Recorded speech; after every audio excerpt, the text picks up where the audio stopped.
जय श्री श्याम। आज हम सुनेंगे अक्षय तृतीया से जुड़ी हुई एक पौराणिक कथा। कथा के अनुसार प्राचीन काल में एक धर्मदास नामक वेश्य था। धर्मदास अपने परिवार के साथ एक छोटे से गांव में रहता था। वह बहुत ही गरीब था। वह हमेशा अपने परिवार के भरण पोषण के लिए चिंतित रहता था। उसके परिवार में कई सदस्य थे। धर्मदास बहुत धार्मिक प्रवृत्ति का व्यक्ति था। उसका सदाचार तथा देव एवं ब्राह्मणों के प्रति उसकी श्रद्धा अत्यंत प्रसिद्ध थी।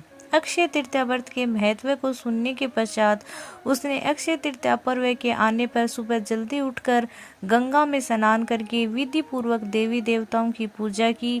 व्रत के दिन सामर्थ्य के अनुसार जल से भरे घड़े, पंखे, जौ, सत्तू, चावल, नमक, गेहूं, गुड़, घी, दही, सोना तथा वस्त्र आदि वस्तुएं भगवान के चरणों में रखकर ब्राह्मणों को अर्पित की। ये सब दान देखकर धर्मदास के परिवार वालों तथा उनकी पत्नी ने उसे रोकने की कोशिश की। उन्होंने कहा कि अगर धर्मदास इतना सब कुछ दान में दे देगा तो उसके परिवार का पालन पोषण कैसे होगा। फिर भी धर्मदास अपने दान और पुण्य के कर्म से विचलित नहीं हुआ और उसने ब्राह्मणों को कई प्रकार के दान दिए। उसके जीवन में जब भी अक्षय तृतीया का पावन पर्व आया, प्रत्येक बार धर्मदास ने विधि से इस दिन पूजा एवं दान आदि कर्म किए।